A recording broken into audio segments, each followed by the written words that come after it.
The head of the INF-2 has two sides, one for Schrader and one for Presta. On the Presta side, there is a rubber grommet that is held in place with the top cap. The top cap is used to adjust the grommet as it wears out from use. However, if the top cap is too tight, it squeezes the hole too much and it will not engage over the nut of the stem of the Presta valve.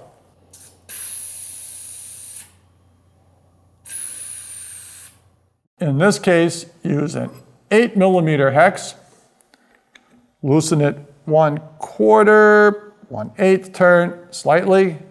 This opens up the hole in the grommet.